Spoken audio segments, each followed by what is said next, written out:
S are grouped together under the heading called S, G and A. S, G and A.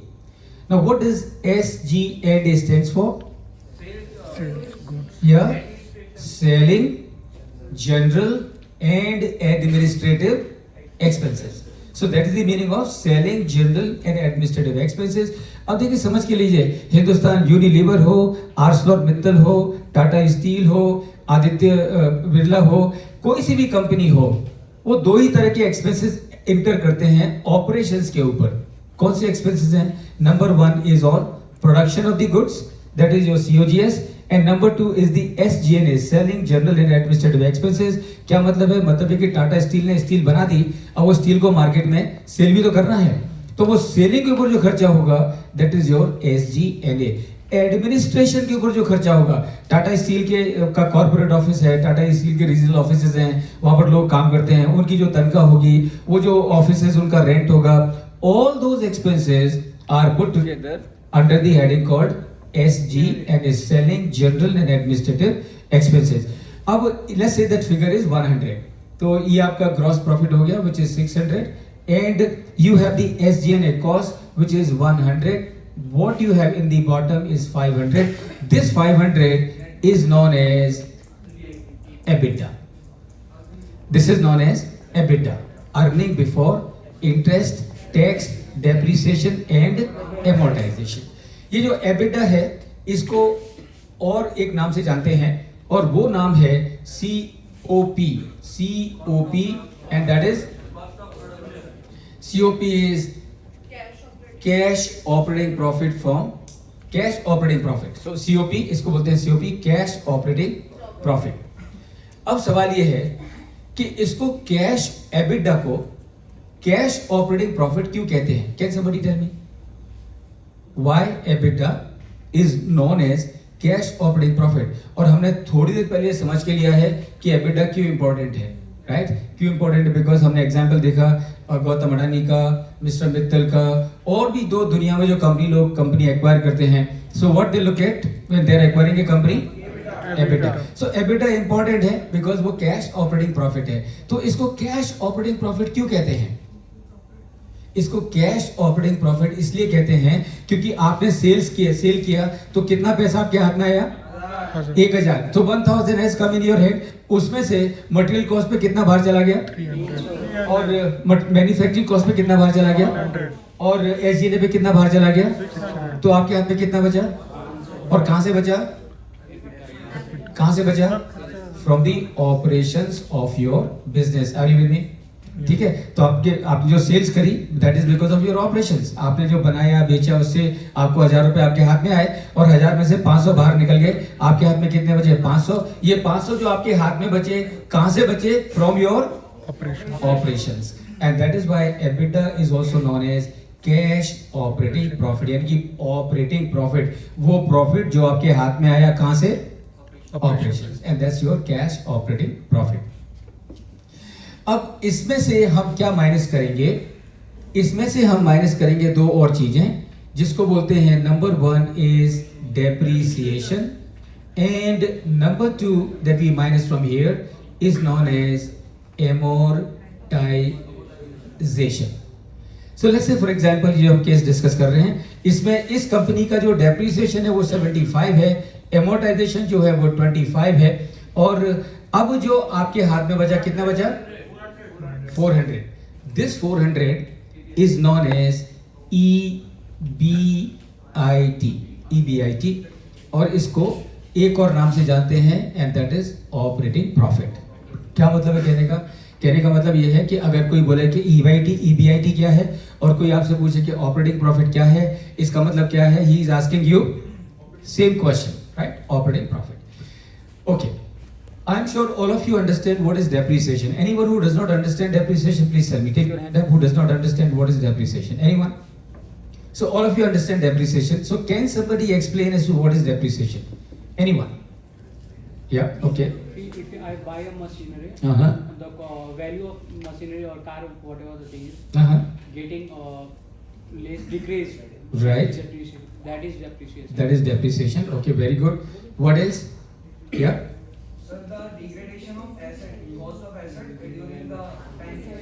Okay. Wear and tear, very good. One more. What is depreciation? One more.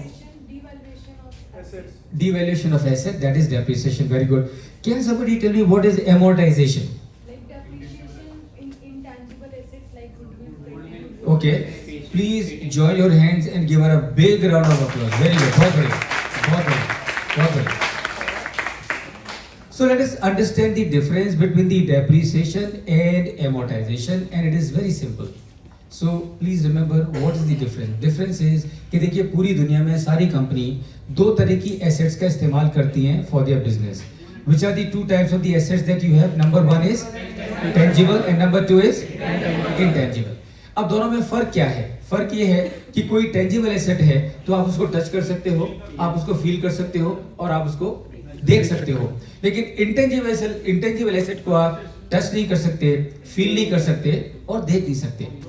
लेकिन याद रखिए, it doesn't really matter कि एक asset tangible है कि वो asset intangible है. The fact that you are using those assets in your business, उनकी वैल्यू हर साल कम हो रही है ना, कम हो रही है. तो reduction in the value of a tangible asset, and the example of tangible assets, everybody, examples of tangible assets, Plant, machinery, land, and very good. Okay, examples of intangible assets, profit, goodwill, design, technical know-how, technology. Okay, so these are all examples of intangible assets. So it doesn't really matter whether you are using a tangible asset or intangible asset. Since you are using those assets in your business, their value is going down year after year. So reduction in the value of a tangible asset is known as depreciation, and reduction in the intangible asset is known as amortization. तो अगर हम simple words में कहें तो हम बोल सकते हैं what depreciation is to tangible assets, amortization is to intangible assets. So that is your tangible assets and intangible assets.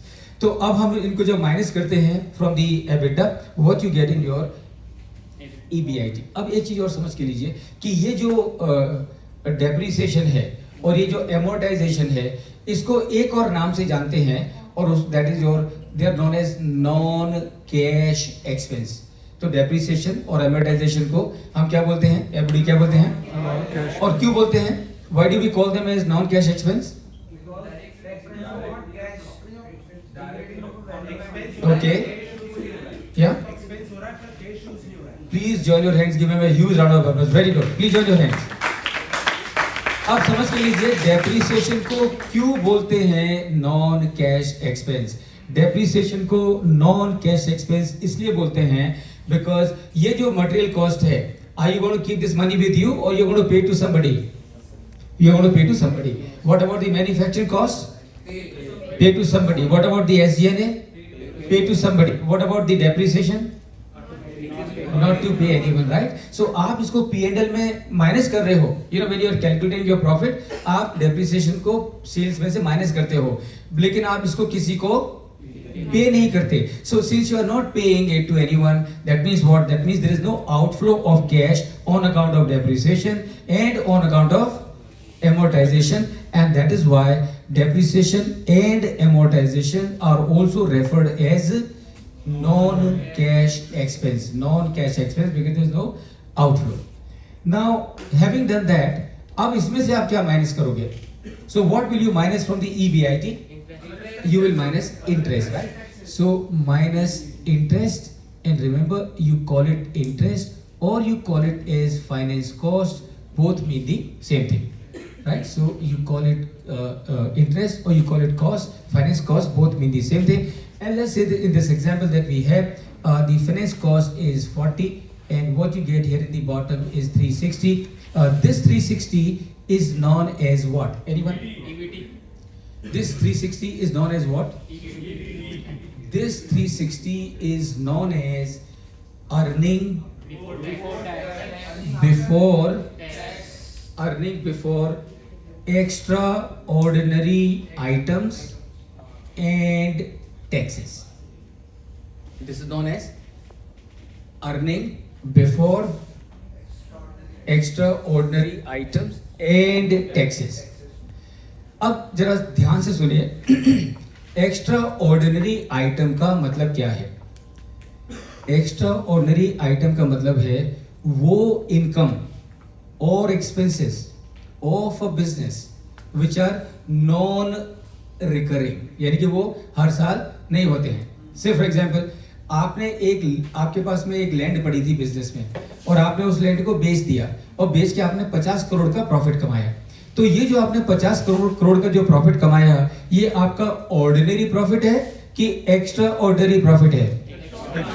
Why? Because you're not in the business of buying and selling lands. You are in the business of making car because you are Maruti. लेकिन आपके पास में कोई land पड़ी थी और आपको लगा कि ये लैंड का यूज होने वाला नहीं है, so why keep it? Let us sell it off and book some profit. तो आपने उस लैंड को बेच दिया और उस लैंड को बेचने पर आपने 50 करोड़ का प्रॉफिट कमाया।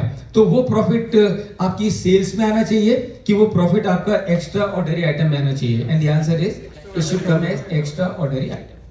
लेट्स से अनदर एग्जांपल, आप यूनिलीवर हैं और आपके यूनिलीवर का आपका जो प्लांट है उसके गोडाउन में आग लग गई, राइट? और वो आग लगी, आपने इंश्योरेंस भी किया, लेकिन इंश्योरेंस का क्लेम मिलने के बावजूद भी आपको जो पैसा हाथ में आया वो 25 करोड़ से कम था। तो आपका ये लॉस है, राइट? तो ये जो लॉस आपका है ऑर्डिनरी लॉस है कि एक्स्ट्रा ऑर्डिनरी लॉस है? अगर ये एक्स्ट्रा ऑर्डिनरी लॉस है तो will it come into the COGS? And the answer is no.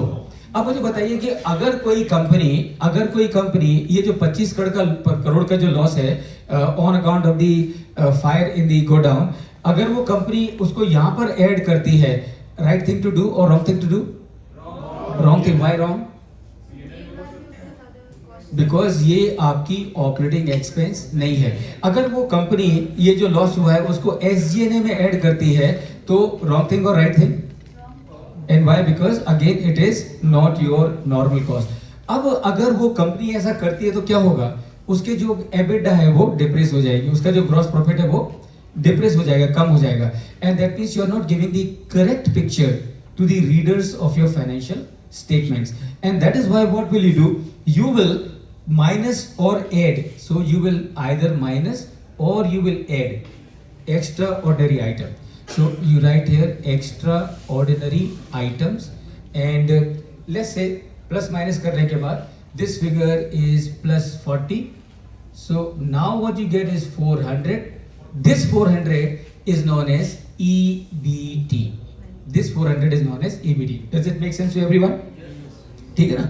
तो आपने अब एक्स्ट्रा ऑर्डिनरी आइटम को आपको P&L में लेना तो पड़ेगा, क्योंकि वो आपकी इनकम है या आपका लॉस है, तो वो P&L में आना चाहिए। Can you ignore this? So जो आपने लैंड से जो प्रॉफिट कमाया, क्योंकि वो आपका ऑपरेटिंग प्रॉफिट नहीं है, तो क्या आप ऐसा कर सकते हो कि P&L में ना लो उसको? Can you do it? Of course not, right? So accounting का मतलब ये है कि every transaction which is done in that year in the business, it has to reflect in your P&L, right? So ये जो प्रॉफिट कमाया 50 करोड़ का on the sale of the land, और ये 25 करोड़ का लॉस किया on the fire of your business, जो difference है 25 करोड़ का, that difference will come here as plus minus extraordinary item. ये एडजस्ट करने के बाद अब जो फिगर आ रहा है आपके हाथ में, that is known as EBT, earning before tax, right? So let's take it forward. So we write here EBT. EBT is coming 400. Now what do? What do you minus from the EBT? Tax, right? So you minus from the EBT something which is known as tax, and less taxes. And remember, कौन सा tax minus करोगे? कौन सा tax minus करोगे? Direct tax, right? Remember. So somebody was asking in the morning, what is the difference between the direct tax and the indirect tax? Remember, the difference, of course, is very simple. Direct tax is the tax that you pay directly to the government. That is your direct tax. So income tax is a direct tax. Why is it a direct tax? Because you are paying straight to the government of India. Indirect tax are the taxes that you don't pay directly to the government. You paid because you have collected from someone, and that is why you are paying it to the government. So GST is an example of indirect tax. Right? So this is how you differentiate between the direct tax and the indirect tax. Now also remember, यहाँ पर जो आएगा, what will come here is taxes, meaning यहाँ पर कौन सा? Direct tax, which is your income tax. तो ये जो income tax है, इसको corporate tax भी बोलते हैं. इसको क्यों corporate tax बोलते हैं? Because income tax being paid by a corporate, and that is what is referred as corporate tax. Yeah, somebody has a question here. Examples of indirect tax. GST. अब actually बहुत अभी GST है, customs duty है, stamp duty है. अगर आप कुछ property खरीद रहे हो या बेच रहे हो तो उसमें आपको stamp duty. So these are the examples of other indirect taxes. आप एंटरटेनमेंट टैक्स देते हो, again an example of it, because entertainment tax अगर आप जैसे you are buying a ticket of a movie, तो आप मूवी का टिकट जब खरीद रहे हो तो वो जो टिकट आपको चार्ज कर रहे हो उसमें एंटरटेनमेंट टैक्स भी लगाता है. So you pay to that the theatre owner, you don't pay directly to the government. So this is again an example of indirect tax. Okay, now from the EBT आपने ये minus कर दिया. Let's say your tax is 100 and what you get in your hand is 300. Now this 300 is known as EAT. EAT यानी कि earning after tax. और EAT का एक और मतलब है, EAT का एक और मतलब क्या है? EAT का मतलब ये है, EAT यानी कि ईट यानी कि अगर आपकी कंपनी का ये फिगर पॉजिटिव है तो you can eat and not otherwise. So that's your, because your earning after tax has to be positive in your business. So you call it EAT, you call it PAT also. So some people call it as profit after tax, some people call it as earning after tax, some people call it as net income, some people call it as net profit, and some people call it as bottom line. Some people call it as